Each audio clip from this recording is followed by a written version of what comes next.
திருச்சிற்றம்பலம். தென்னாடுடைய சிவனை போற்றி, இந்நாட்டவருக்கும் இறைவா போற்றி. உலகெங்கும் வாழும் நெக்ஸ்ட் ஜென் அஸ்ட்ரோ சேனல் நேயர்கள் அனைவருக்கும் அன்பான வணக்கங்கள். ஆணி மாத பலன்களை பத்தி நம்ம இந்த மாசம் பார்க்க போறோம். முதல்ல என்னென்ன கிரகங்கள் மாறுறாங்க அப்படிங்கிறத பார்க்கலாம். செவ்வாய் பகவான் 6ஆம் தேதி மேஷ வீட்டுல இருந்து ரிஷப வீட்டுக்கு பயிற்சியாக போகிறார்.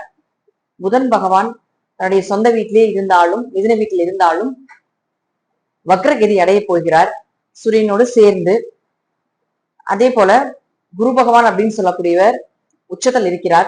அடுத்தது அங்க சுக்கிரன் இருக்கிறார். 20ஆம் தேதி சுக்கிரன் வந்து சிம்மத்தில் இருக்கக்கூடிய கேதுவோட இணைய போகிறார். உங்க ஜாதகத்துல சுக்கிரன் கேது சேர்க்கை இருக்கான்னு பாருங்க. இந்த சுக்கிரனும் கேதுவும் சேர்க்கை இருந்தால் கண்டிப்பாக ஆண்களாக இருந்தாலும் பெண்களாக இருந்தாலும் ரொம்ப கவனமா இருக்கணும் எதிர்ப்பாளர்கள் கிட்ட. அப்போ பெண் ஜாதகத்துல இருக்கு அப்படின்னா தேவையில்லாத தொடர்புகளும் செய்யாத தப்புக்கு ஒரு கெட்ட பெயர் வரக்கூடிய ஒரு சூழ்நிலையும் நிச்சயமா ஏற்படுத்தி கொடுக்கும். பெண் குழந்தைகளை நீங்க வச்சிருக்கீங்க அப்படின்னா ரொம்ப கவனமா இருக்கணும். எனக்கு ஏதுன்னா குழந்தைத்தனம், சுக்கிரன் அப்படின்னா பெண் குழந்தைகள். அப்போ ஏதாவது பெண் குழந்தைகளுக்கு ஒரு தவறான ஒரு தொல்லைகள் கொடுக்கறதுக்கு உண்டான வாய்ப்புகளும் உண்டு. இந்த சேர்க்கை இருக்கக்கூடிய ஜாதகமாக இருந்தால் இன்னும் ரொம்ப கவனமா இருக்கணும். இந்த சுக்கிரன் ராகு, சுக்கிரன் கேது அப்படின்னு சொல்றதெல்லாம் பாத்துட்டீங்கன்னா கொஞ்சம் பணப்புழக்கங்களை கொடுத்தாலும் வாழ்க்கையில கொஞ்சம் சின்ன ஒரு கெட்ட பெயரும் அவமானத்தை கொடுத்துரும்.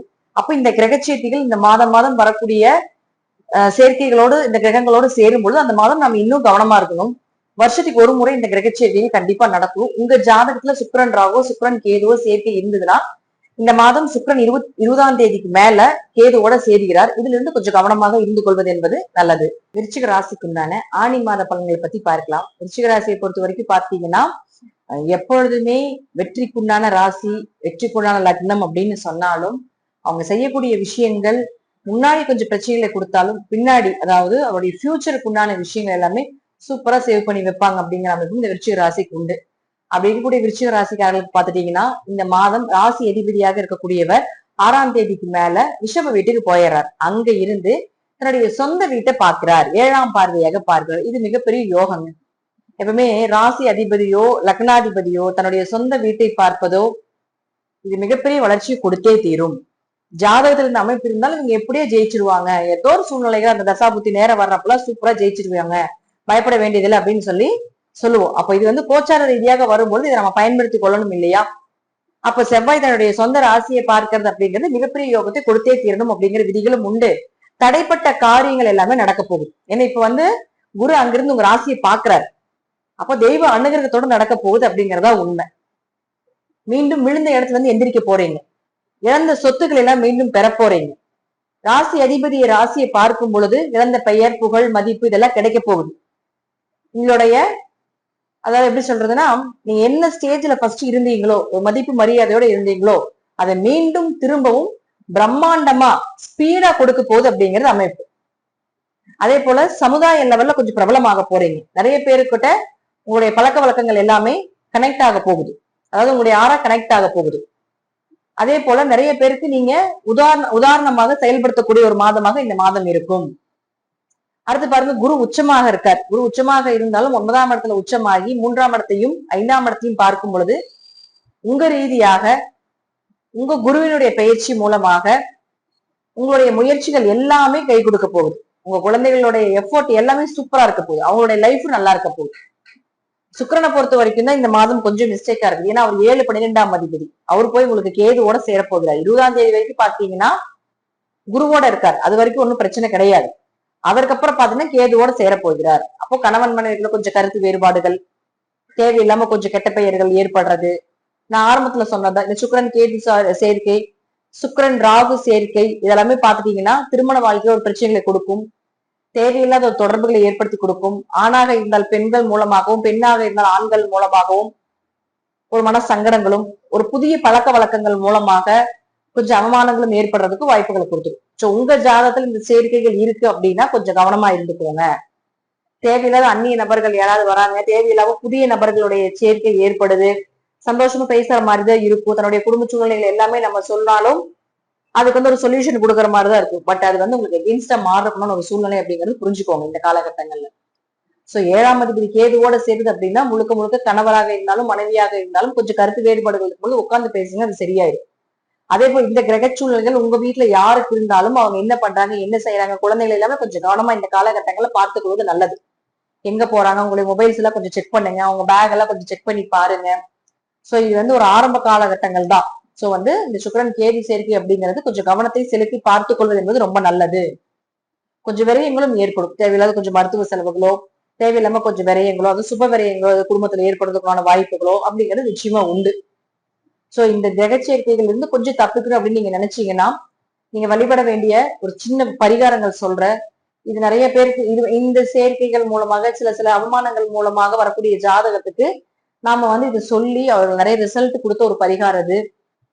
சோ இப்ப இந்த விருச்சிக ராசிக்கு பாத்துட்டீங்கன்னா இந்த மாதம் முடிந்தால் 9 அல்லது 18 அல்லது 27 செம்பருத்தி பூ அப்படின்னு நம்ம சொல்லுவோம் இல்லைங்களா, அந்த செம்பருத்தி பூவை வாங்கிக்கோங்க. இந்த செம்பருத்தி பூ கடையில கிடைக்கும், அல்லது வந்து நீங்க வீட்டுல வளர்த்துனீங்கனாலும் சரி. சோ இந்த செம்பருத்தி பூவை வாங்கி மாலையா கட்டி முருகருக்கு மதிய பூஜைன்னு சொல்லுவோம் இல்லைங்களா, உச்சிக்கால பூஜைன்னு சொல்லுவோம் இல்லைங்களா, இந்த உச்சிக்கால பூஜையில முருகருக்கு இந்த மாலை போடுவது ரொம்ப விசேஷம். கூட ஒரு எலுமிச்சை மலை கொண்டு போங்க. அந்த எலுமிச்சை பழத்தை முருகனுடைய வேல்ல குத்த சொல்லுங்க. எல்லாருமே கொண்டு கொடுத்தீங்கன்னா குத்த மாட்டாங்க, அல்லது பாதத்திலேயாவது வச்சு வாங்கிட்டு வாங்க. முருகனுடைய வேர்ல குத்திட்டாங்க அங்கே விட்டுட்டு வந்துருங்க. அப்படி குத்தல அப்படின்னா பாதத்துல வச்சு அந்த எலுமிச்சை பழத்தை வாங்கிட்டு வந்து உங்க வீட்டோட நிலைவாசல்ல கட்டலாம், அல்லது பூஜை ரூம்ல வச்சுக்கலாம், அல்லது அந்த கிரகச்சேர்க்கை யாருக்கு இருக்குதோ அவங்க கையில கொடுத்துருங்க. இது வாரம் ஒரு முறை பண்ணுங்க. இந்த மாதம் 20ஆம் தேதிக்கு மேல ஒரு 2 வாரம் 3 வாரங்கள் பண்ணீங்கனாலே போதும். அல்லது வாரம் வாரமும் கொஞ்சம் இந்த கிரகச்சேர்க்கை இருக்கிறவங்க இதை செய்ய செய்ய அதனுடைய தாக்கங்கள் கொஞ்சம் குறைய ஆரம்பிக்கும். சோ இது ரெகுலரா பண்ணும்பொழுது சுத்தமாக உங்களுக்கு வரக்கூடிய அவமானங்கள், கெட்ட பெயர் இதெல்லாம் விலகிறதுக்குண்டான ஒரு வாய்ப்பு நிச்சயமாக ஏற்படுத்தி கொடுப்பார். அதே போல ரெட் கலர் கேண்டில், சிகப்பு மெழுகுவர்த்தி ஆன்லைன்ல போட்டீங்கனாலும் கிடைக்கும், அல்லது உங்க வீட்டுக்கு அருகில் எங்காவது இருந்தாலும் வாங்கிக்கோங்க. இந்த கலர் கேண்டில் வாங்கி ஒரு செவ்வாய்க்கிழமை நாள், வெள்ளிக்கிழமை நாள், அல்லது ஒரு ஞாயிற்றுக்கிழமை நாள், இந்த 3 நாட்கள்ல ஒரு நாள் தேர்ந்தெடுத்துக்கோங்க. தேர்ந்தெடுத்துட்டு சாயந்தரம் ஒரு 6 மணிக்கு மேல உங்களுடைய அந்த சிகப்பு கலர் கேண்டிலை பத்த வச்சுட்டு உங்களுடைய பிரார்த்தனைகளை அதுகிட்ட சொல்லுங்க. உங்களுடைய எனக்கு இப்படி இருக்கு, எனக்கு இந்த மாதிரி ஒரு வளர்ச்சியை கொடு, எங்க குடும்பத்துல இந்த மாதிரி கெட்ட விஷயங்கள் வரக்கூடாது, அதுல இருக்கக்கூடிய நெகட்டிவ் எல்லாமே போயிடும் அப்படின்னு இந்த கிரகச்சேர்க்கை இருக்கிறவங்க ரொம்ப முக்கியமா பண்ணியே ஆகணும். அதை நீங்க செய்யும் பொழுது உங்க வீட்டுல இருக்கக்கூடிய அந்த கெட்ட ஆறா, கெட்ட எனர்ஜியா கொஞ்சம் வெளியே போகும். அதே போல ஏதாவது ஒரு கெட்ட பார்வைகள் உங்க மேல விழுகுது, இது போல ஒரு சூழ்நிலைகள் வருது அப்படின்னா அதுவும் உங்களுடைய குடும்பத்தையும் நிச்சயமாக காப்பாற்றும். சோ இந்த பரிகாரம் நல்லா ஒர்க் அவுட் ஆகும். 1, 27 அல்லது 18 அல்லது 9.